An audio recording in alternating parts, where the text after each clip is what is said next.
Merci, Monsieur le vice-président. Monsieur le vice-président, à pareille époque l'année dernière, mes collègues, députés du Parti travail et du MMM, vont certainement se rappeler de ce triste épisode. Qu'avons-nous pas vécu et vu ici même avec les tapes la table et l'arrogance du tandem Pravin Jagnat-Padayati, qui ont laissé derrière eux un très lourd héritage économique au pays et à son peuple. Monsieur le vice-président, ce fut l'année dernière la présentation d'un budget tronqué trompeur, de la voodoo economics, en passant par du creative accounting, pour masquer la réalité comptable de l'économie. Le résultat de cette tromperie, Monsieur le vice-président, est aujourd'hui noir sur blanc dans ce présent budget. Une dette nationale représentant 90% du PIB, soit plus d'un demi-million de roupies par tête d'habitant. Monsieur le vice-président, aujourd'hui, alors que nous entamons le dernier virage des débats budgétaires, portant sur des questions fondamentales pour l'avenir du pays, et après avoir écouté mes collègues, il nous semble évident que tout patriote digne de ce nom, en constatant le crime économique à l'encontre de l'État et du peuple mauricien, sait que le pays a besoin de prendre des mesures courageuses et décisives pour redresser l'économie. Le peuple le sait aussi. C'est pourquoi, prenant en main sa destinée, il a mis fin aux dérives et aux abus et au pillage du MSM et fait triompher la justice et la liberté. Monsieur le Président, nous avons la chance, pour cette mission audacieuse, d'avoir à la tête du pays deux hommes d'État, deux patriotes tenaces, en dépit de tous les coups bas, en dessous de la ceinture du MSM. Je parle ici du Premier ministre et aussi ministre des Finances, le Dr Narendra Moulam, et du député Prime Minister, Paul Béranger. Monsieur le vice-président, que n'a pas fait Pravin Jagnat au cours de ces 10 dernières années pour éliminer politiquement l'actuel Premier ministre? Je ne veux pas remuer le couteau dans la plaie en énumérant ces bassesses politiques. Fort de leurs expériences et en prenant la mesure de l'état catastrophique de notre trésorerie, ce tandem est décidé, et déterminé plutôt, non pas à rafistoler, mais à redresser l'économie sur le long terme. Ces deux leaders politiques, conscients de l'enjeu du moment pour le pays, sont déterminés à tout mettre en œuvre pour remettre l'économie sur les rails et donner à la population son pouvoir d'achat. Monsieur le Président, Vice-président, we have shown us that we are made of another metal. Monsieur le Vice-président, le peuple nous a donné une confortable majorité pour accomplir cette tâche ingrate. Et le Premier ministre ainsi que le DPM peuvent compter, je le dis, sur le soutien indéfectible des ministres, des unions ministérielles et des députés de la majorité. Les critiques vont certes continuer à pleuvoir, mais rien ne doit distraire le gouvernement de son premier engagement pris lors de la dernière élection générale, parce que nous avons pris cet engagement ensemble. Cependant, nous restons tous à l'écoute de la population. Et le Premier ministre et son adjoint ne sont pas insensibles aux voix qui se sont exprimées jusqu'ici. Nous ferons de notre mieux pour que le fardeau soit équitablement réparti et que les plus vulnérables de notre société bénéficient d'une considération spéciale. D'ailleurs, deux comités se penchent sur les réajustements possibles, je dis possibles, tout en gardant le cap sur la consolidation de l'économie nationale. Monsieur le vice-président, aujourd'hui, les Pravin Jagnat, les Renganaden Padayati, les Manish Gobin, les Morts anti-papiers, Bobi Ram et autres, Khaled Diagatpal, Joubert Joumaï, Gouljouri, alias Judas, où sont-ils? Le respect de la démocratie, dans le manque du gouvernement de l'Alliance du changement, fait qu'ils ne croupissent pas dans les cellules d'Alcatraz, Detention Center, avec les institutions sous la Constitution, opérant au terme des dispositions de la loi. En tout cas, pas comme sous le précédent régime, comme le prouvent les enregistrements de M. Moustas. Malgré ces preuves accablantes et ces squelettes dans tous les placards, nous en faisons l'expérience de mes collègues ministres. L'ancien Premier ministre fait preuve d'une inquiétante amnésie politique, tandis que ses anciens complices se terrent à l'abri de l'ire public. Permettez-moi de leur rafraîchir la mémoire. Et je vous promets, Monsieur le Vice-président, ce sera sans anesthésie générale, contrairement à certaines cliniques dans les Hauts-Plaines-Williams et même dans l'Ouest, jusqu'à très récemment bien connectés et bénéficiant grassement des deniers publics. Et mon collègue le ministre de la Santé sait en quoi je parle. Madame la Présidente, Monsieur le Vice-président, la phrase, la fameuse, oui, Côte Monfauté, continue à faire des échos dans nos têtes. Il faut demander pourquoi. Parce que le régime de Pravin Jagnat a franchi la ligne rouge. Et je dis la ligne rouge avec l'assassinat de Kishnen, feu Kishnen et de Kanakia, que leur police a masqué en suicide. Parce que, avec Wakashio, ce fut un naufrage écologique. Le ministre de l'Environnement disparaît de l'OMA, le ministre de l'Environnement. Non seulement un naufrage écologique, mais aussi économique, mais aussi gouvernemental.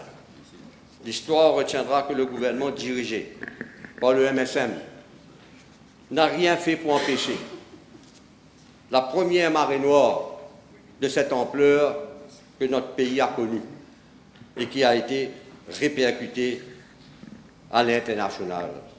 Et nous allons rendre toujours hommage à l'époque à Résistance Alternative et à tous les ONG qui ont aidé le pays à ce moment difficile. Parce que la State Capture était le modèle de gouvernance par excellence, surtout avec les recettes de la cuisine pour contrer les voix discordantes. Dictature, Monsieur le Vice-président. Bloc réseaux sociaux, que c'est évoque la vérité en pleine campagne électorale. Nous avons vu cela. Renvoi des élections municipales, écoute téléphonique, sniffing. Et ce sont des révélations qui ont permis de savoir l'ampleur des abus, de la dictature du MSM du Premier ministre d'alors, et de la state capture permettant de verrouiller toutes les institutions du pays. Je me rappelle à un certain moment, j'ai même dit que nous avons affaire à un Pinochet local. Pinochet. Monsieur le Vice-président, parlons maintenant de feu Alan Govinden. Je ne sais pas si mes jeunes collègues de l'Assemblée nationale en savent quelque chose. Parce que feu Alan Govinden a emporté les secrets des 20 millions d'Angus Road dans sa tombe. Il y a eu Pierre Cushion de ce road. La population demande à Pravin Jagnat comment il a eu cet argent pour pouvoir acheter cette campagne, ce bel domaine de Angus Road, bout par bout. Et dommage que feu Alan Govinden n'est plus là. Mais à chaque fois qu'on parlait on faisait état d'Angus Road, galopé al get bicari tout bloc l'enquête. Monsieur le vice-président, je ne veux pas parler des milliards dilapidés dans les institutions, mes collègues en font état. La SBM, Silverbank, MIC, Mauritius, Airport Holdings, la Banque de Maurice, pilotée par le bureau de Savate Doudou. 50 milliards d'argent public font actuellement d'objet d'enquête, Monsieur le Vice-président. Et ce n'est pas moi qui le dis, c'est le directeur général par intérim de la FCC. Que dire de ces contrats à gogo accordés durant la pandémie du Covid-19 à des copains et des copines? Mes collègues ont fait état. Des terrains, y compris à Gangatalao. Fameuse partie à Gangatalao avec Black Label en compagnie de gens qu'il ne fallait pas être là-bas. Monsieur le Vice-président, venons-en à M. Navin Bikar. Je crois moi-même j'ai posé une dizaine de fois des questions parlementaires. Que ce soit question time, que ce soit à l'heure des examens du budget en comité. Jamais le Premier ministre d'alors n'a voulu donner des chiffres. Dire à la population, c'est l'argent public. C'est maintenant que nous savons, grâce au Premier ministre actuel, le salaire mensuel de 525 000 et la moitié payant de l'ordre. Vous savez pourquoi, Monsieur le Vice-président? Parce qu'il a fait un U-turn au Privy Council dans le scandale de Midpoint. Et nous avons dit pendant la campagne, ce scandale de Midpoint, l'enquête pourrait ouvrir, bien réouvrir, parce que la population veut savoir la vérité sur l'affaire Midpoint. Et ce monsieur a été récompensé en dollars, avec aussi l'arrogance. N'en parlons pas, Monsieur le Vice-président, de Monsieur Al Capone du Champ de Mars. Je fais mention moi-même ici à l'Assemblée, Monsieur Lissim. Al Capone du Champ de Mars, une diarrhée ultra politisée, poussant la MTC vers la sortie. Combien de fois nous avons posé des questions parlementaires sur ce monsieur? Lui-même, il a avoué, il avait financé le MSM. Combien de millions à l'époque? Radio Plus, il avait dit publiquement. C'est un financier du MSM. Semaine après semaine, nous avons posé des questions. Jamais Pravin Jagak n'a voulu dire la vérité, ni le ministre des Finances d'alors. Au lieu de dire la vérité à la population. Semaine après semaine, Monsieur le Vice-président, le collègue Rousseau-Hérault, cet acharnement contre M. Jean-Michel Giron. Acharnement raciste et communaliste. C'est dans les Hansard, Monsieur le Président. Et tout ça, qui était l'homme à tout faire de Pravin Jagnath Diaré? Son senior advisor Dave Vicari. Et hier, le Premier ministre a fait état de ses salaires, de ses perks. Il était aussi dans plusieurs conseils d'administration. Et nous aurons l'occasion d'en parler sur le Diaré dans les semaines à venir, quand il y aura très probablement ce projet de loi. Monsieur le Vice-président, ce n'est pas que dans l'entourage de l'ancien Premier ministre que les abus ont été légion. Monsieur le Président, parlons de ce monsieur qui voulait faire politique autrement. Ce monsieur. C'est un traître lui-même. Steve Obigadi. Monsieur le Président. Il avait commencé, lui, faire la politique autrement. Raser les maisons à Riambel, à Résidence Malherbe, en pleine pandémie. Et hier, la population a mis au courant 22 missions. 22 missions au coût total de 7 millions. Pour ce monsieur qui voulait faire politique autrement.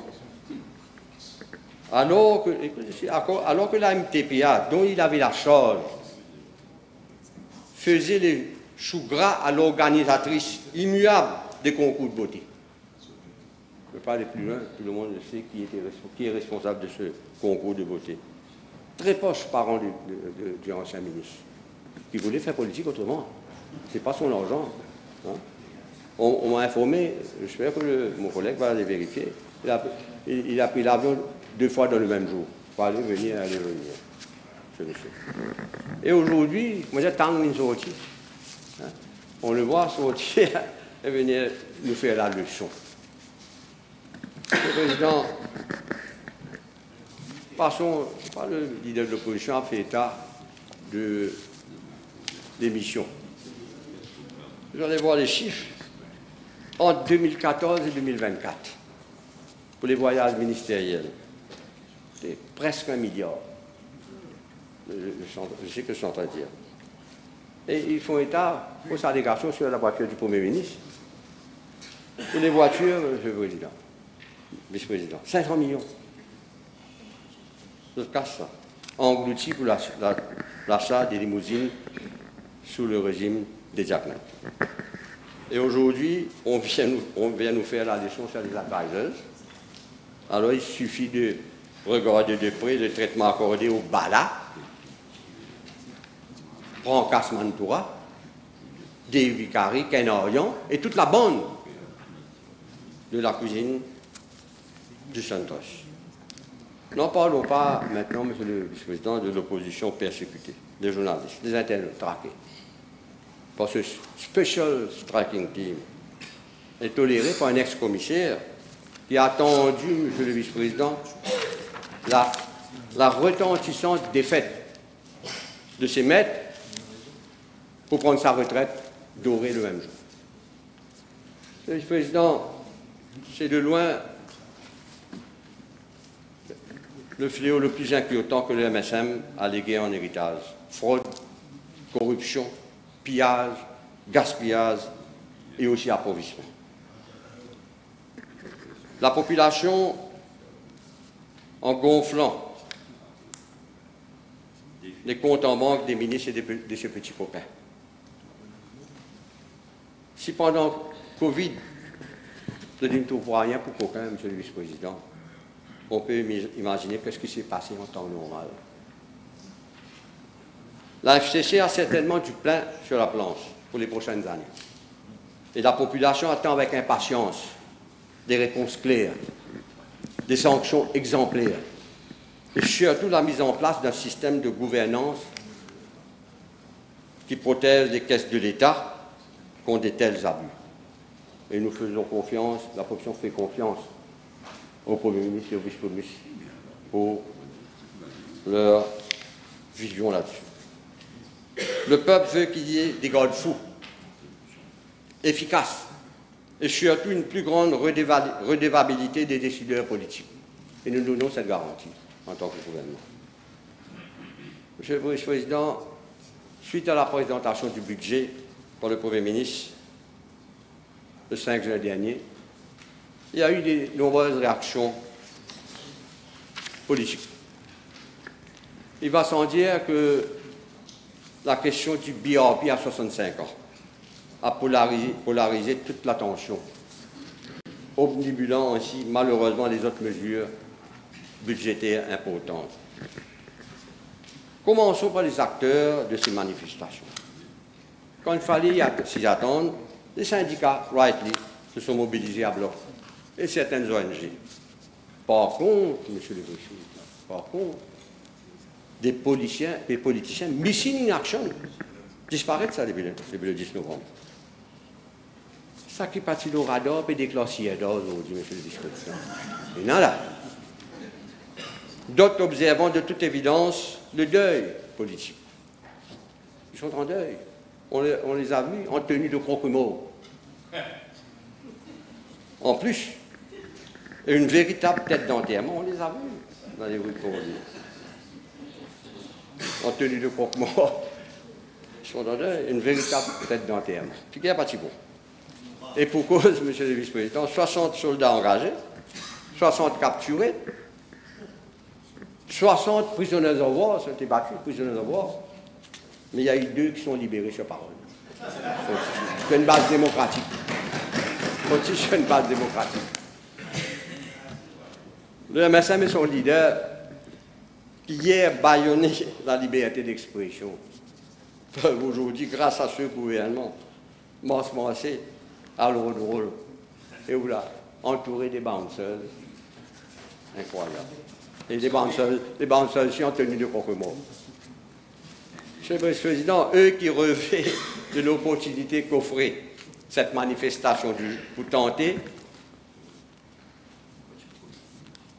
de redorer leur blason.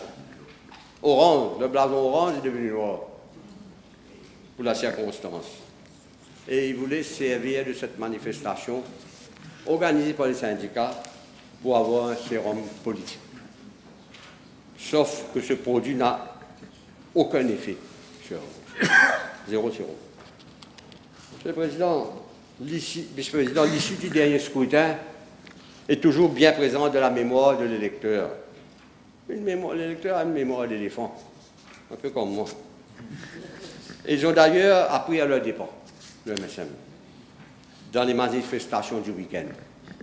Heureusement, il n'y a pas eu de photo de famille avec Pinocchio, Savate Dodo, Gobine, les ex-patrons de l'ASBM, Judas et les gens de la STC. Heureusement, il n'y a pas eu de photo de famille.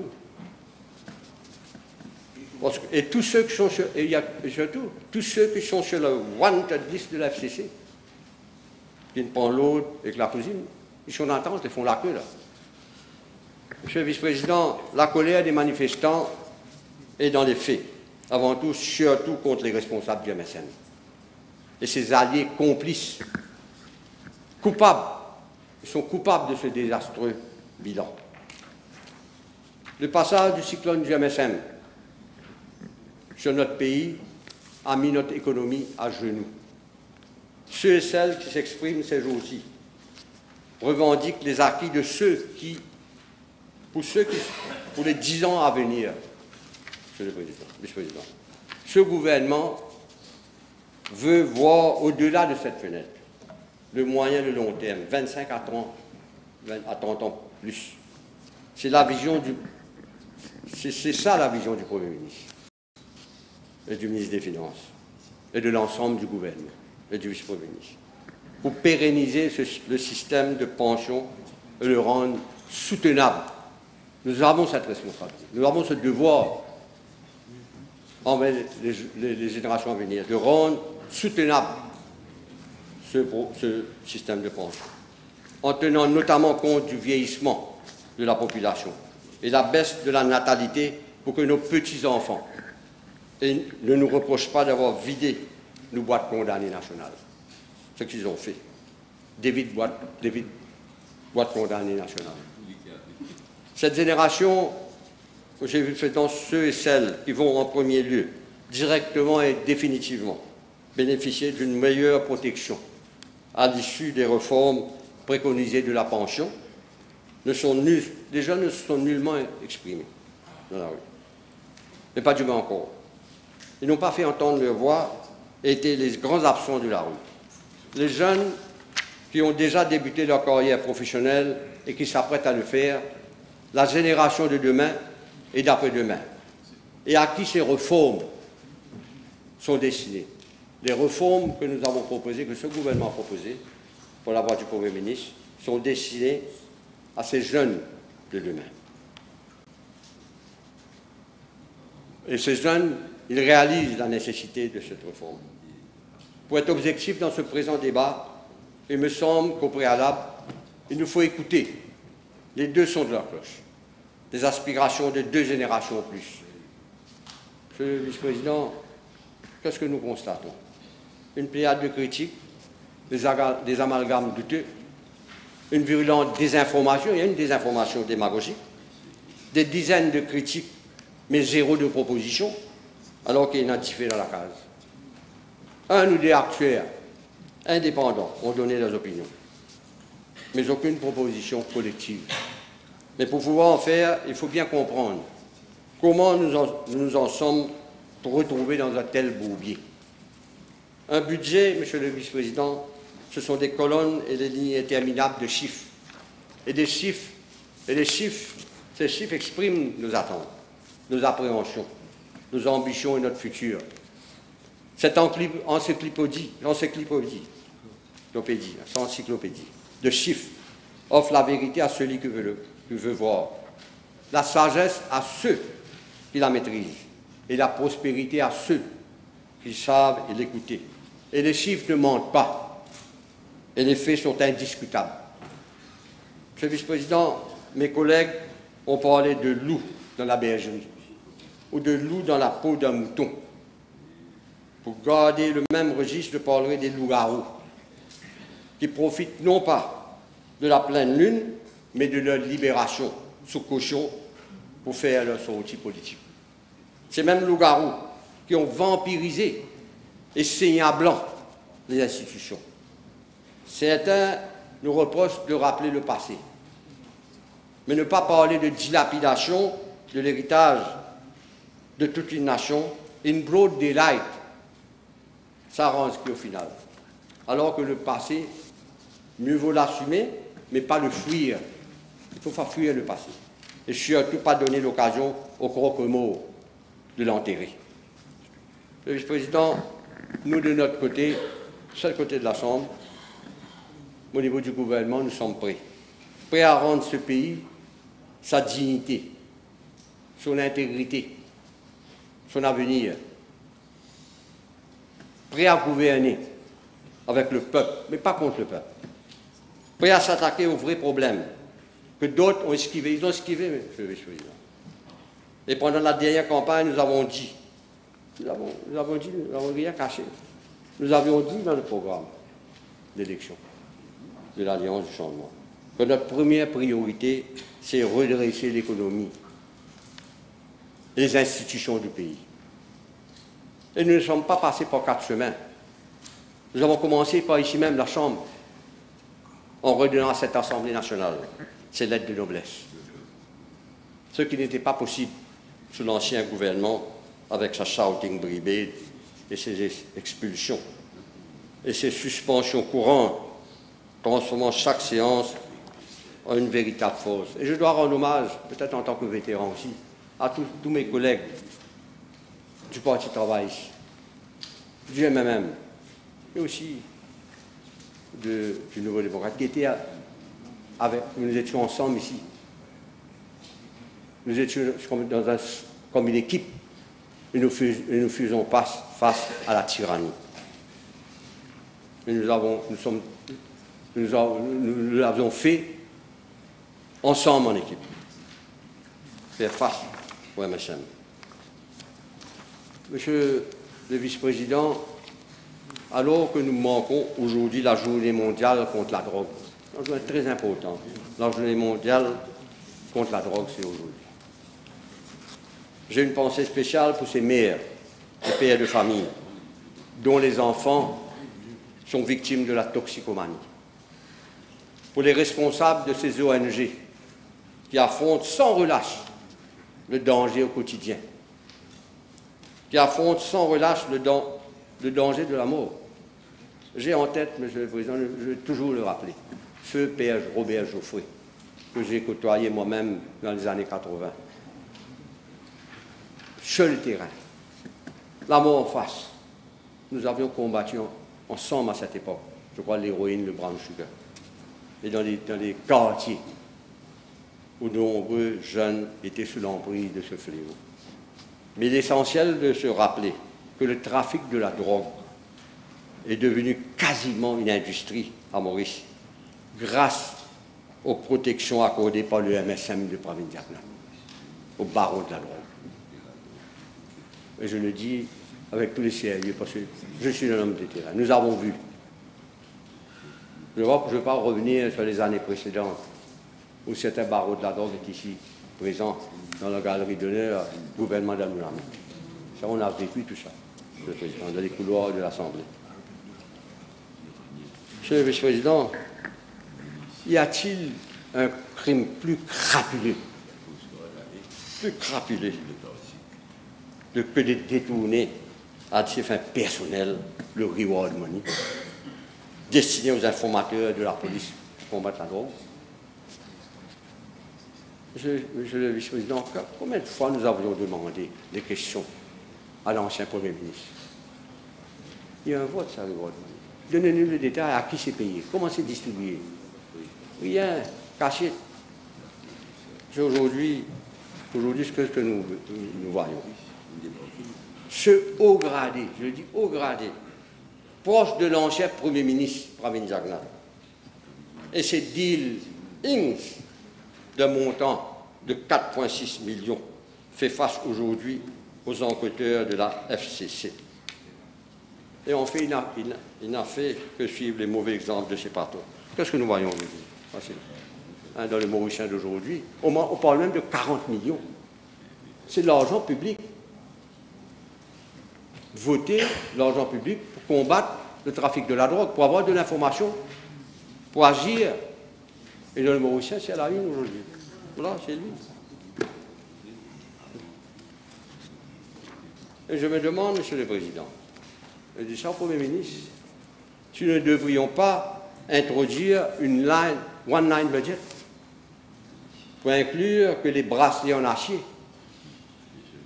sont en argent. Minute, je parle de minute, bracelet en acier. Vous le savez, qu'est-ce que c'est ce bracelet en acier? Vous mettez le bracelet en argent. Tellement une concurrence. Mettez en argent. Par ailleurs, nous avons été témoins, Monsieur le Vice-président, de la proximité de certains barons notoires avec les membres de l'ancien gouvernement à l'ouest, dans l'ouest du pays, Franklin, dont les cas les plus médiatisés, comme les bails à grand bassin. Il y a eu des baux qui ont été donnés, sans oublier les bonbonnes de compresseurs. Le régime Bravindiac, ça. Il y a eu certes une commission d'enquête, mais ce serait bien de rappeler combien de membres actifs du MSM, proches de l'ancien Premier ministre, et de certains avocats défenseurs attitrés, ont dû démissionner, même un ministre, je crois, démissionner, à cause des liens incestueux avec ces trafiquants. L'industrie de la drogue et drug money est un puissant allié de la corruption et qui peut représenter une menace pour la démocratie.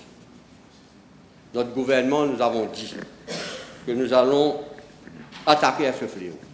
Nous avons commencé de la drogue. Et nous avons récemment adopté au sein de cette Chambre le National Agency for Drug Control pour combattre le trafic de la drogue, la dépendance, mais aussi la réhabilitation des usagers de la drogue. Alors, un grand hommage, nous avons une pensée à ces familles qui sont des députés. Je suis sûr que mes amis, mes collègues députés qui sont sur le terrain, dans votre circonscription, la drogue synthétique, c'est féral. Il n'y a pas de politique, il n'y a pas de couleur, il n'y a pas de communauté. Ils sont partout, même dans les familles aisées aussi. Monsieur le Vice-président, ce gouvernement mean business. Cela implique que notre économie doit être plus compétitive. Pour atteindre cet objectif, nous devons améliorer notre productivité et notre efficience. Une révolution du savoir et un sursaut culturel pour que nous puissions innover et grandir encore. Notre pays est un vaste chantier que chaque ministre apporte sa pierre à l'édifice pour redresser l'économie et redémarrer les investissements pour une croissance accélérée. Monsieur le Président, l'adjoint au ministère Joanna Béranger et moi-même, nous sommes conscients que les attentes sont nombreuses et les défis multiples à l'environnement. Et je suis fier que nous avons fait en quelques mois ce que d'autres n'ont pas eu le courage politique de faire ces 10 dernières années. Pomponnet a été sauvé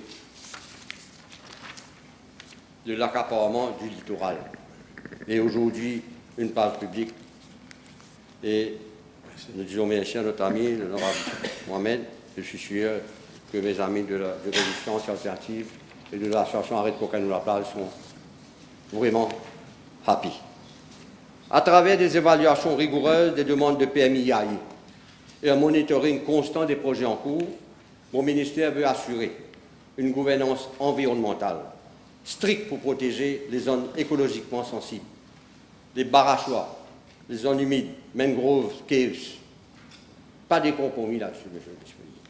Oui au développement tout en préservant notre patrimoine naturel pour les générations futures et pour tous ceux qui croient qu'on peut développer sans détruire la nature.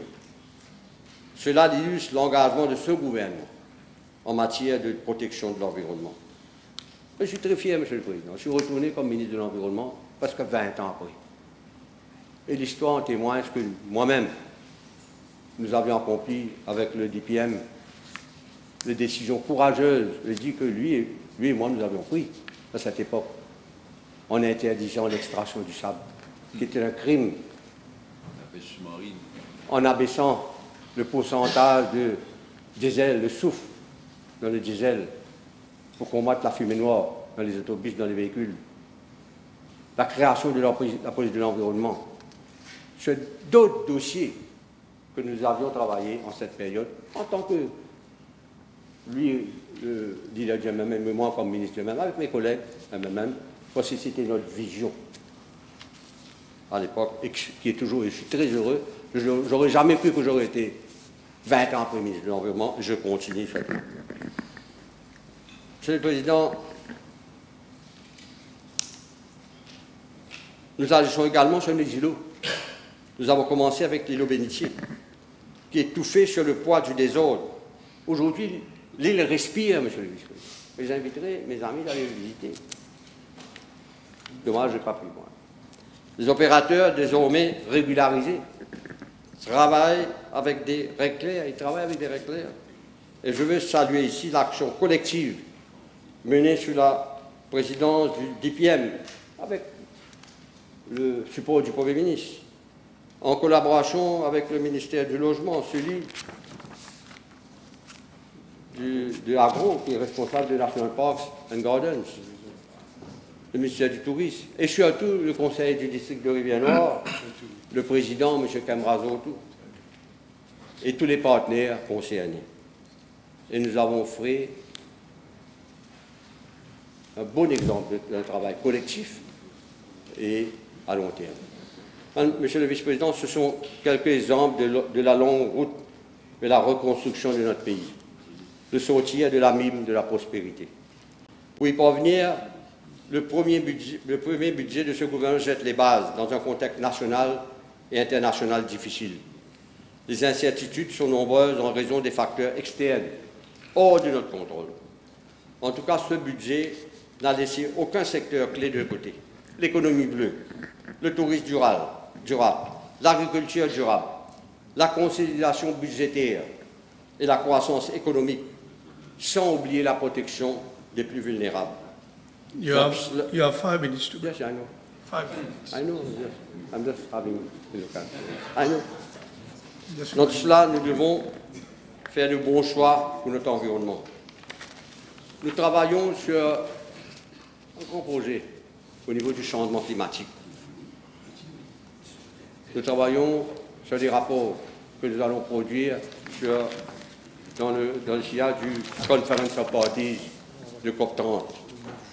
Un des grands problèmes aussi, c'est, comme a évoqué par mon collègue le ministre Achir-Baden, ce budget permet de débloquer environ 30 milliards pour les 3 prochaines années dans le secteur d'énergie renouvelable. Nous travaillons sur la gestion de la zone côtière dans son ensemble. La Beach Authority tombe sous notre responsabilité. Nous travaillons aussi sur un projet pour les plages publiques, pour rendre agréable, c'est le loisir à bon marché pour le Mauricien. Monsieur le Président, j'ai parlé de la plage Pomponette, l'accès aux plages publiques aussi. Nous travaillons là-dessus. Et il y a des projets à Pointe-aux-Feuilles, Petit Sable, Pointe-Diable, Bambou-Veilleux, Ange-Joncé, Providence. Sans compter les autres plages publiques dans le littoral. La Beach Authority redoubla son effort pour sensibiliser aussi la population, pour rendre plus propres les plages publiques. Monsieur le Président, aujourd'hui plus que jamais, nous sommes déterminés à restaurer les droits de la nature. Nous allons modifier la Constitution de Maurice afin de mieux protéger les droits fondamentaux, y compris celui à un environnement sain et la révision de la loi sur l'environnement, dont il y a plusieurs lacunes dans ce projet de loi. Sans compter, Monsieur le Président, notre combat permanent avec la police de l'environnement, dont je salue le travail, combattant la pollution sonore et la nuisance des véhicules fumigènes. Monsieur le Président, la pollution plastique, c'est une menace majeure pour la santé des écosystèmes et c'est une priorité pour nous. En 24, 158 millions de bouteilles PET ont été mises sur le marché. Et pour y remédier, nous travaillons sur une feuille de route vers un pays sans pollution plastique. Et je suis sûr que nous y arriverons à bon port. Hormis le système de consigne avec remboursement, mais aussi sur le principe de responsabilité du producteur.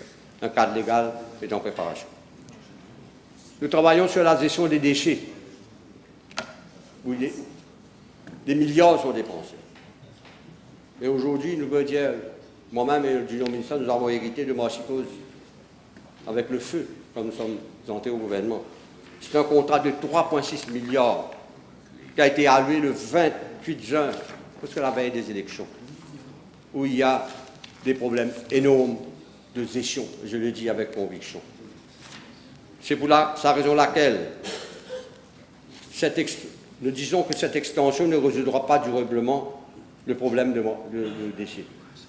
C'est pour cette raison qu'on parle dans le budget du Waste to Wealth, axé sur l'économie circulaire. Et il y a pas mal d'initiatives que nous allons prendre. Nous travaillons aussi, Monsieur le Vice-président, sur l'incivisme qui devait un fléau. Est-ce que nous avons aujourd'hui une population de mauvaises habitudes? Sanctionner, c'est oui, mais il faut que la population prenne conscience que l'État dépense des milliards pour la collecte des déchets. Alors, nous allons agir là aussi, et nous voulons forger nous voulons que l'île Maurice devienne une nation responsable et consciente de son programme environnemental. Monsieur le Président, il y a pas mal d'initiatives au niveau du ministère, et je ne veux pas oublier Maurice Facilities qui tombe sous nous maintenant. Mes collègues députés savent aujourd'hui qu'ils peuvent compter sur cette unité.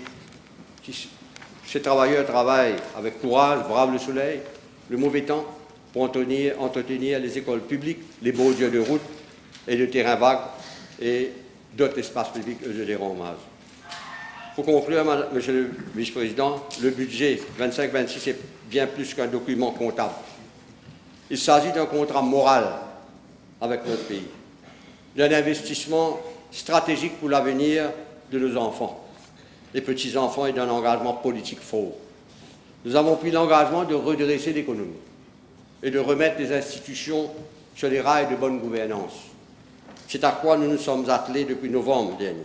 Et la machinerie de l'Alliance du changement tourne à plein régime. Transformons notre économie pour accroître notre résilience et offrir des opportunités à nos jeunes. Retroussons nos marches pour améliorer notre productivité et mettre en marche une économie solidaire. Monsieur le Vice-président, c'est dans la tempête qu'on reconnaît les vrais capitaines. Nous avons à la tête du pays un Premier ministre qui n'a pas froid aux yeux. Et avec le soutien de son adjoint, le DPM, qui tiennent les deux le gouvernail avec assurance pour sortir le pays de ses eaux troubles. Notre force est que nous sommes un gouvernement à l'écoute de nos terrains, nous. Pas seulement. Et nous considérons que nous adaptons et que nous accompagnons. Nous sommes élus pour servir le peuple. Nous sommes conscients de notre responsabilité. C'est une lourde responsabilité. Nous avons des gens de l'expérience, de longue expérience. Nous avons des professionnels, nous avons des jeunes qui sont parlementaires, des jeunes parlementaires. Et je crois ensemble, nous pouvons faire de l'île Maurice un pays où il fait bon vivre et que nos enfants et nos petits-enfants seront fiers de nous. Voilà un peu ce que j'avais à dire sur ce budget. Merci, monsieur le Président. Thank you.